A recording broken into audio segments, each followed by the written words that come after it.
What's up, everybody, and welcome back to Politics with Steve. All right, y'all. So before we get started today, as usual, take a second, subscribe to my YouTube page, sign up for my email list. Those are the best ways to stay in the loop on all things Politics with Steve. Without further ado, let's get to it. All right, so Trump is in the Epstein files. This really shouldn't be breaking news, but Trump is in the Epstein files. I've been saying this. If you are new to this channel, I've been keeping people informed on everything Epstein related as we've been finding out new information. So I will link all of these videos, but today we got the biggest bomb of them all.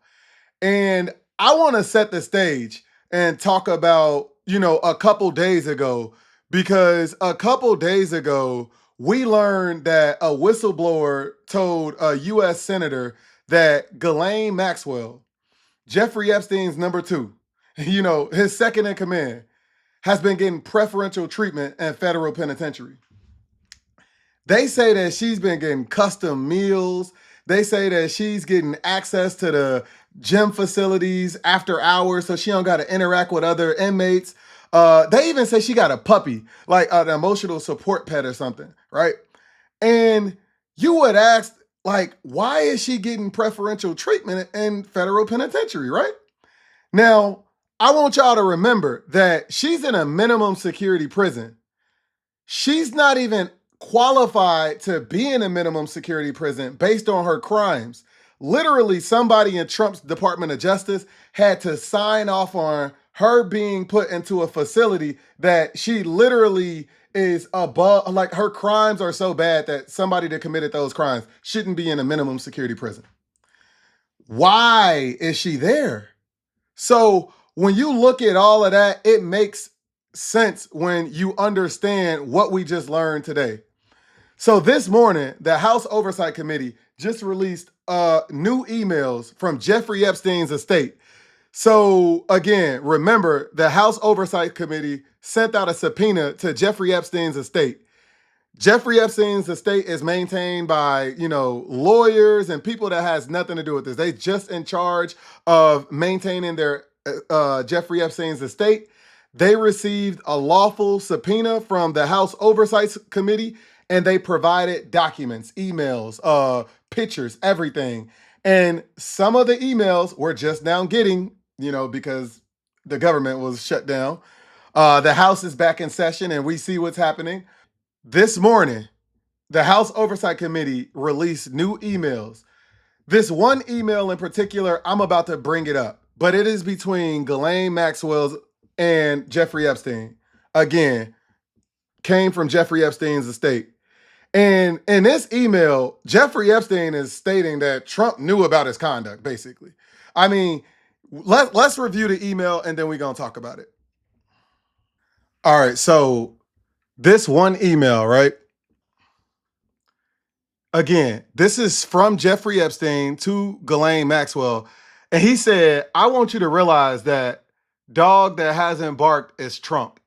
Victim spent hours at my house with him. Now, where it says victim, there's a victim name there, but because you don't want to, re-traumatize victims and stuff like that, you want to redact the victims' names. So it says victim spent hours at my house with him. He was never once mentioned, police chief, etc. I'm 75% there.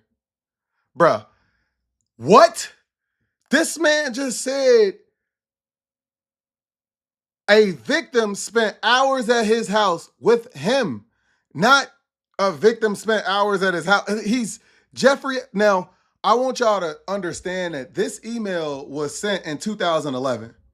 In 2011, Trump was nowhere around politics. There is no reason to be blackmailing him or anything. He ran for president and won in 2016. Like in 2011, this wouldn't have been relevant. So this can't be something that the Democrats was cooking this up in 2011. that doesn't make sense. So let's go ahead and take a look at some more emails, right? So we got more emails. This next email is from a journalist, Michael Wolff. And so I'll let y'all read this by itself, but basically what he's saying is this is in 2015. Trump is running for president, and Michael Wolff is a biographer, and he's just helping Jeffrey Epstein navigate his relationship with Donald Trump. And what he's basically saying, well, so right here we see he's saying, I hear CNN is planning to ask Trump tonight about his relationship with you, either on air or in scrum afterwards. If we were able to craft an answer for him, what do you think it should be?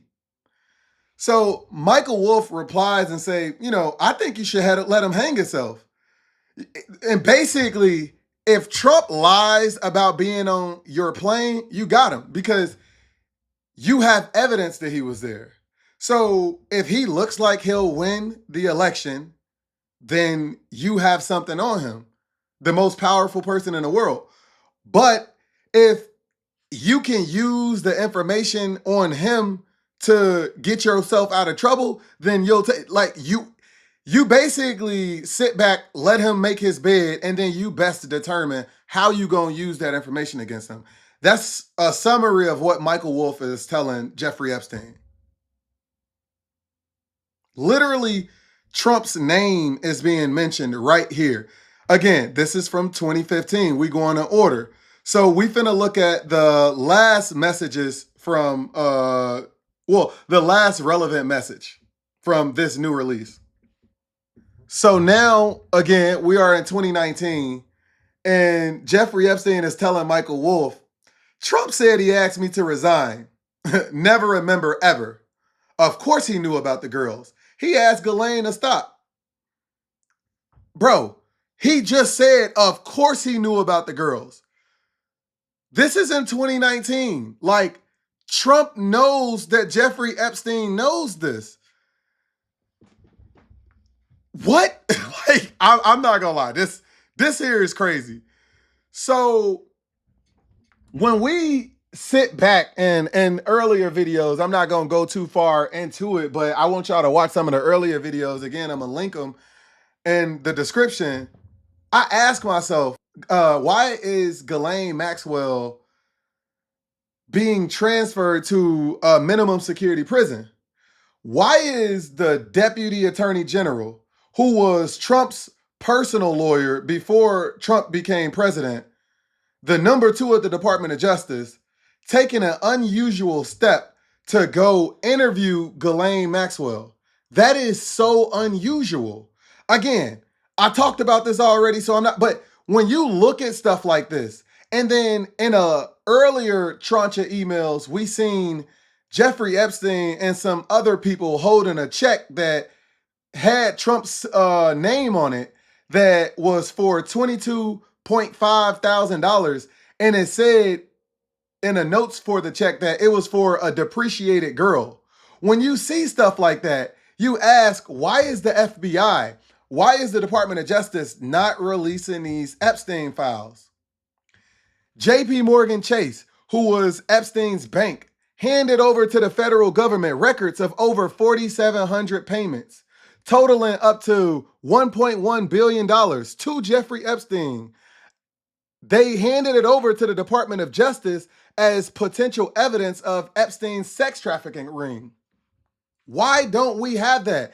If any of this stuff was actually happening, information like that is what we need, but the Justice Department, who is ran by people that is appointed by Donald Trump, is keeping this stuff very tightly controlled. When we found out about that sick birthday card that Trump wrote to Epstein, may every day be another wonderful secret, now we know what those wonderful secrets were. And for the people that's defending Donald Trump, you are now defending a pedophile. It is no other way around that.